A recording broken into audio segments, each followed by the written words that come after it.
Hello, welcome. Today, we're diving into one of the most elegant and space-saving slam bidding tools in contract bridge, Kickback. If you've ever used Roman keycard Blackwood, or RKCB, you know how powerful it is for checking key cards before bidding a slam.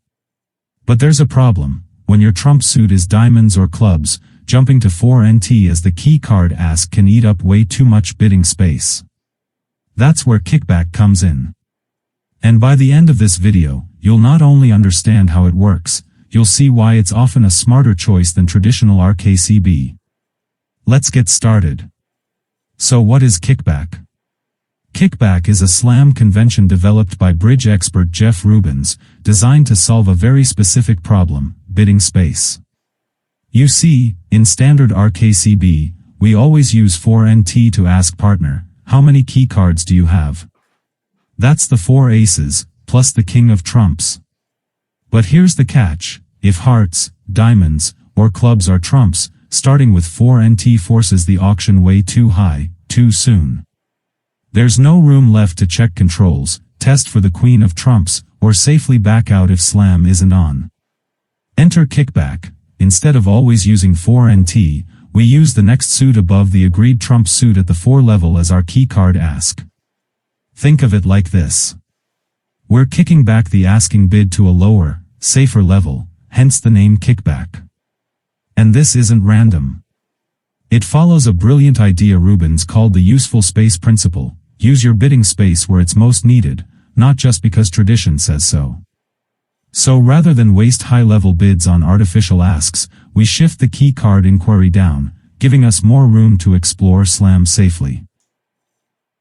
When and how to use Kickback. So when do we use Kickback? Whenever you have an agreed trump suit, and you're considering slam, but especially when trumps are hearts, diamonds, or clubs. Remember, with spades as trumps, 4NT is already low and safe, so we keep using 4NT as the key card ask, just like in RKCB. But for the other suits, we shift the ask down. Let me show you exactly how. If spades are trumps, use 4NT. If hearts are trumps, use 4 spades. If diamonds are trumps, use 4 hearts. If clubs are trumps, use 4 diamonds. See the pattern? It's always 4 of the suit immediately above the trump suit. So if we've agreed hearts, and I want to ask about key cards, I don't bid 4NT, I bid 4 spades, even though spades may not be our suit. That bid is now artificial. It means, partner, how many key cards do you have? This keeps the auction lower, preserves bidding space, and gives us more control. Now, once you make the kickback ask, how does partner respond? Great news, the response structure is identical to RKCB, just shifted down 1 level. We still use the familiar 0 to 3, 1 to 4, 2 without, 2 with pattern, but now, the steps start from the kickback bid. Let's say trumps are diamonds, and I bid 4 hearts as the kickback ask. Partner responds like this. First step: after 4 hearts 4 spades equals 0 or 3 key cards. Second step: 4NT equals 1 or 4 key cards. Third step: 5 clubs equals 2 or 5 key cards, without the queen of trumps. Fourth step: 5 diamonds equals 2 or 5 key cards, with the queen of trumps. Notice how this mirrors RKCB? Same meanings, same logic, just starting from 4 hearts instead of 4NT. And just like in RKCB, if I need to know specifically whether partner has the queen of trumps, I can make a follow-up bid, usually the next available suit, to ask. For example, if partner responds 5 clubs, 2 key cards, no queen, and I want confirmation, I might bid 5 diamonds. That's now the queen ask. This keeps everything efficient and precise. So why go through all this trouble? What makes Kickback better than regular RKCB in many cases? Let me give you 5 powerful reasons. 1. Saves bidding space. By moving the ask down a level, we keep the auction lower. That means more room to queue bid, test controls, or back out safely at 5 of trumps if needed. 2. More slam safety. No more getting forced to 6 or 7 because we ran out of room. Kickback lets us explore slam accurately without overshooting. 3. Consistent logic. Same response steps as RKCB. If you already know RKCB, you're 90% there. 4. Clarifies trump suit immediately. Because the kickback bid depends on the trump suit, there's no confusion. If we bid 4 spades, we must have hearts as trumps. That helps avoid misunderstandings. 5. Reduces risk. You're less likely to end up in a bad slam, or miss a good one, because you had room to ask the right questions. In short, kickback gives you more control, more accuracy, and more safety, especially when trumps are a minor suit. Now, let's take a step back and look at the big picture. This flowchart shows how slam bidding conventions have evolved, from the classic methods to the more refined, space-saving tools we use today. It all starts with one foundational idea.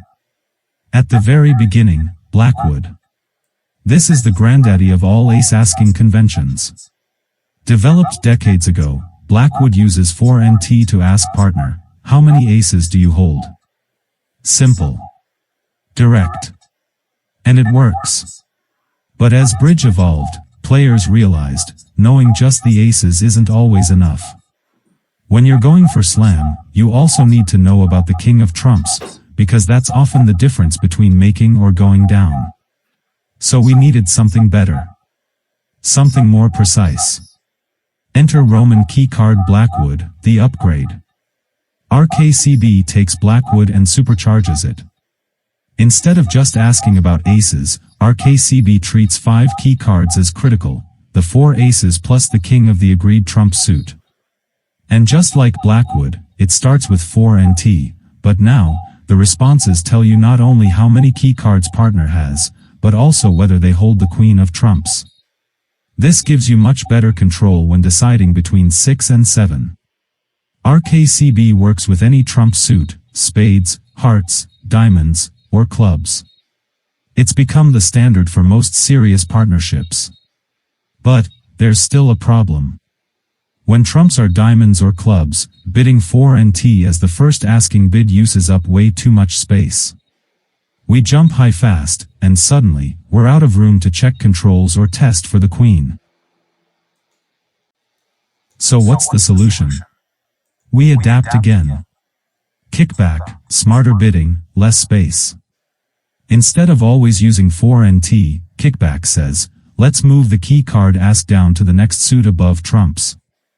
So if hearts are trumps, ask with 4 spades. Diamonds? Use 4 hearts. Clubs? Use 4 diamonds. Only when spades are trumps do we use 4NT, because there's no suit above it. This keeps the asking bid lower, preserves bidding space, and lets us explore slam more safely. Think of it as RKCB, but kicked back to a more useful level. And this idea leads us to even more specialized versions. Minor wood, tailored for minor suits. Now, some partnerships take this one step further with minor wood. Minor wood is a variation that applies the kickback logic specifically when clubs or diamonds are trumps. For example, clubs are trumps 4 diamonds is the key card ask. Diamonds are trumps 4 hearts is the key card ask. Redwood, the precision tool. And finally, we have redwood, a lesser known but highly precise convention. Redwood is another adaptation, mainly used in certain expert systems, where the key card ask is also shifted for minor suits. Clubs 4 diamonds. Diamonds 4 hearts. So again, it looks a lot like kickback or minor wood.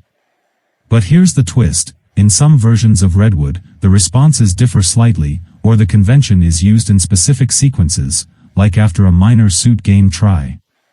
In modern usage, redwood, minor wood, and kickback are often functionally similar, but the names reflect different origins, systems, or partnership agreements. So let's connect the dots. Blackwood started it all, asking for aces with 4NT. RKCB improved it, asking for key cards, aces plus king of trumps. Kickback optimized it, moving the ask down to save space. Minor wood and redwood fine-tuned it, especially for minor suits. They're not competing systems. They're evolutionary steps, each solving a problem the last one left behind. And the guiding principle? The useful space principle: use your bidding space where it helps most. So whether you call it kickback, minor wood, or redwood, the idea is the same: ask smart, bid low, and find the best contract with confidence. Final tip. Talk with your partner. Decide. Do you want to use kickback for all suits or just minors? Will you use 4NT for hearts, or shift to 4 spades? How will you handle interference? Because no convention works unless both of you are on the same page. Now that you see how these conventions fit together, you're ready to use them, wisely and effectively. Now, before you rush off to use kickback at your next game, let's talk about the caveats. 1. Partnership agreement is crucial. You must agree with your partner when and how to use kickback. If one of you thinks 4 spades is natural and the other thinks it's a key card ask, disaster awaits.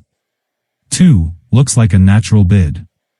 Unlike 4NT, which is obviously artificial, a bid like 4 hearts or 4 diamonds can look natural. So you have to be on the same page. 3. May interfere with Q bidding. Using 4 hearts as a kickback ask when diamonds are trumps means you can't use that bid for Q bidding.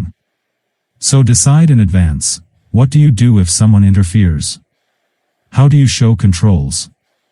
Many partnerships agree that after kickback, Q bids resume immediately. Others use different methods, like Gerber or specific relays. Just make sure you talk about it. So yes, kickback is powerful, but it requires clear agreements and disciplined bidding. Let's wrap this up with a quick recap. Kickback replaces 4NT with 4 of the suit above trumps as the key card ask. Responses are step-based: 0/3, 1/4, 2 without, 2 with, same as RKCB. It saves space, improves slam accuracy, and follows the useful space principle. Pro tip: many strong partnerships use kickback only for minor suits, and stick with 4NT for hearts and spades. Others use it for all suits. The choice is yours, just agree with your partner. And remember, the goal isn't to use fancy conventions, it's to find the best contract safely. Kickback helps you do exactly that. If you found this video helpful, give it a thumbs up, subscribe, and hit the bell so you don't miss our next bridge lesson. Until next time, happy bidding, and may your slams be always on.